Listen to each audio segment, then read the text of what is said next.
There is an opportunity, depending on how you buy your property and depending on what you could possibly do to it, to add improvements, do something to it in the meantime while you're living there, that could possibly push your equity, force your equity up, and possibly allow you to refinance. Maybe you would do a refinance and then add a little bit of cash that you've saved up because you didn't have to pay for a living expense because your tenants were paying for it during that time. Yeah, you can still get out of that FHA loan and can still then afford using an FHA loan to buy the next property.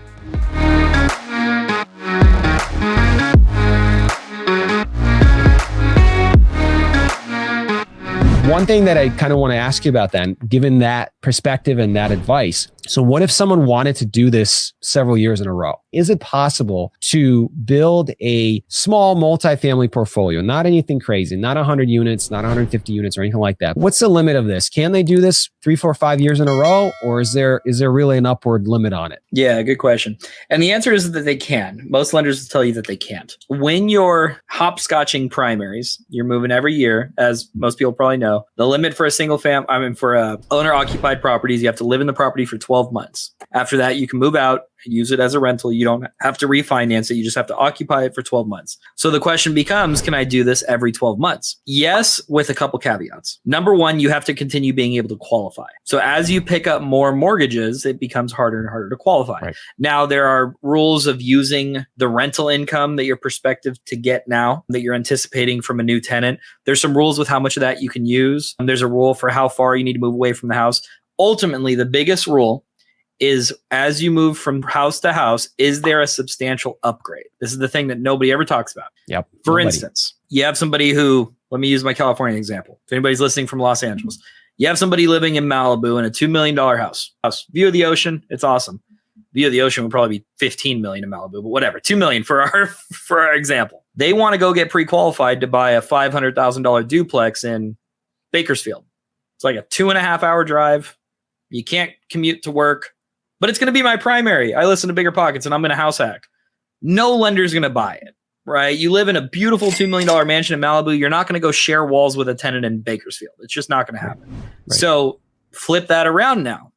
If you start duplex in Bakersfield, and then maybe you move into a triplex in Riverside, and then maybe you upgrade into a single family in Orange County, and then maybe you end in the $2 million home in Malibu. Every single one of those moves had a substantial upgrade.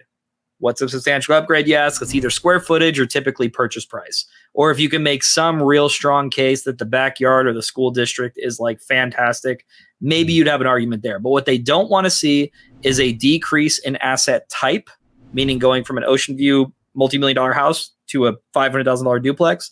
They don't want to see a decrease in square footage, and they definitely don't want to see a decrease in sales price. So just start at the lowest end of your prospective portfolio that you're trying to build and slowly scale up. People make the big mistake. I'm trying to go get the biggest, largest, best cash producing fourplex right off the top. And then they try to go downgrade into a smaller triplex because that's all they can afford. They're not going to believe that you made that move. So can be tricky, but that's something that really, really needs to be emphasized because that's nothing that anybody talks about. I've watched numerous videos, numerous podcast episodes. I've followed a lot of people on Bigger Pockets, off Bigger Pockets on YouTube, and almost never has this been mentioned. You know what I mean? So I feel like it's definitely something that should because none of them have a mortgage broker's license. Right. But even people that have done it, supposedly have done it multiple times. Yeah, they could have brought that up, but they really hadn't. So I've watched some videos where people were talking about, I did it 4 times, I did it 3 times. And I'm sure this went into the calculus. I'm sure this was part of the equation of maybe it was 3 single family homes that they house hacked where they did it by room. And maybe they slowly grew the portfolio, or maybe they had part of it was a move where they had to move for a job or whatever. It was the other justifications where it could qualify for the underwriting standards. But it's definitely something that if people are looking at this strategically, I'm a huge proponent of house hacking. Anyone who's watched my YouTube videos and my podcast. By far the best way to get into real estate. The best 100%. Way to get started. But if you guys are going to do it, if you're thinking about doing it and getting into it, be strategic about it. Really learn and watch YouTube videos like this. Talk to people in the industry, such as yourself, who are, the financing is going to be almost the number one thing. I feel like you'll be able to find a rental property that can serve as a house hack pretty much in any market. It's a matter of, can you scale it after you do that? If you bought it wrong, you can't. If you didn't talk to the right people, you can't. So you got to really do the legwork ahead of time if that's your plan. Now, if you're just starting out and you want to learn how to be a landlord and you want to get into house hacking, you want to buy one, start with a house hack, and then you branch off into another strategy like myself, BRRRR strategy, buy, rehab, rent, refinance, repeat, using private money or whatever. By all means, that's totally fine.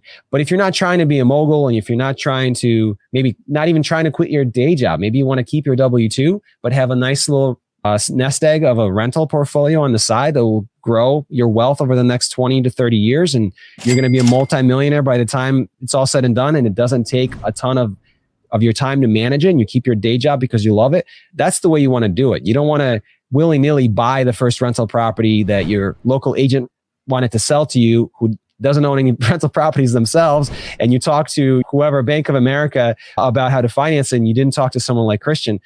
That's a big mistake. Would you agree? Yeah. I can't tell you how many times somebody's come to us that says, oh, in your example, B of A says we can do it. And we say, okay, go try. And they call us on day 14 of escrow.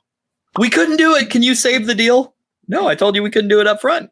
Like the best way you can tell if somebody's good at their job, this is going to kind of be a hot take maybe, but in a sales oriented job, real estate, lending, insurance, those are my three. This could be car sales. This could be anything.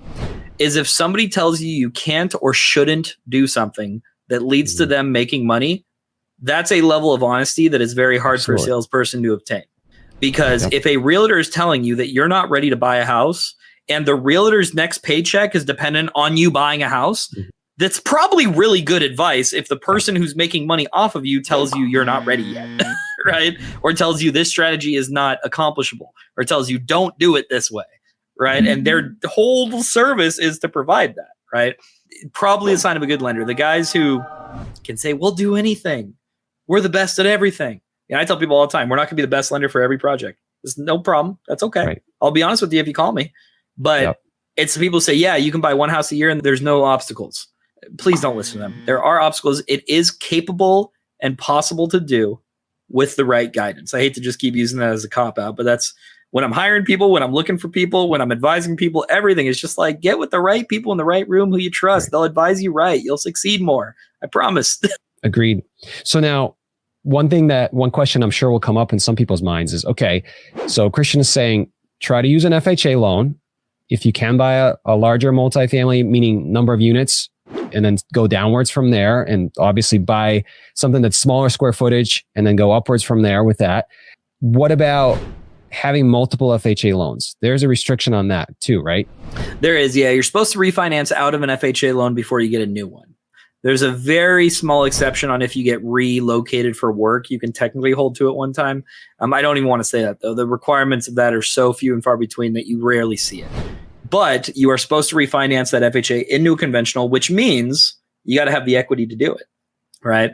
Once again, something that not a lot of people say. Is it possible to buy one FHA house a year? Yes. Would it put you in a better position to be able to do it if you're in a really highly appreciating time in the market? It's not a surprise. You heard all the people buying one house a year.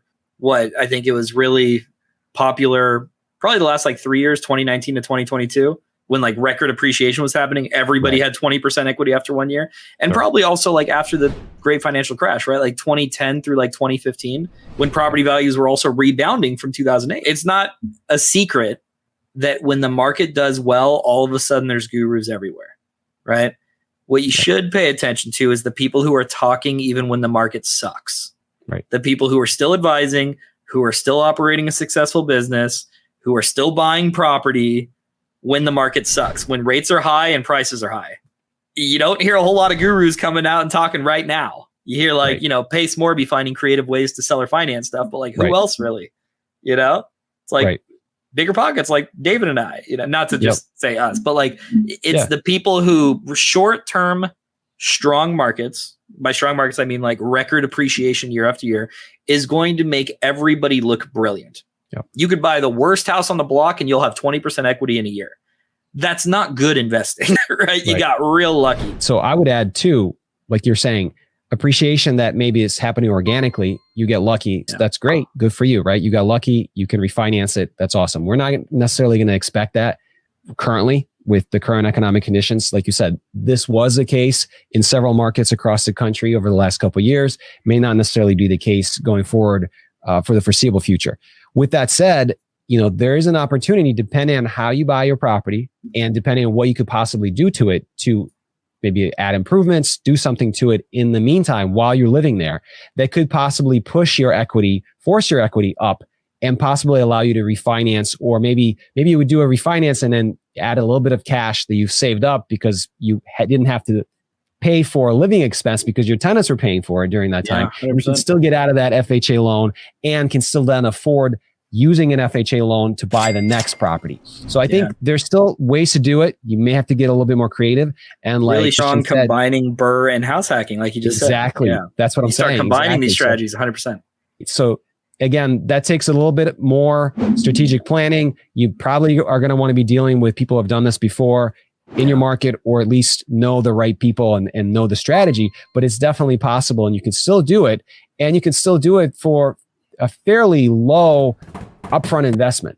So, which is why I'm still very, very supportive of this type of a strategy to start with for many reasons, but this is one of those reasons. Yeah, 100%. I couldn't agree more. It's by far and away the best way to get into real estate investing, and subsidizing your living expense while you build up savings to invest further.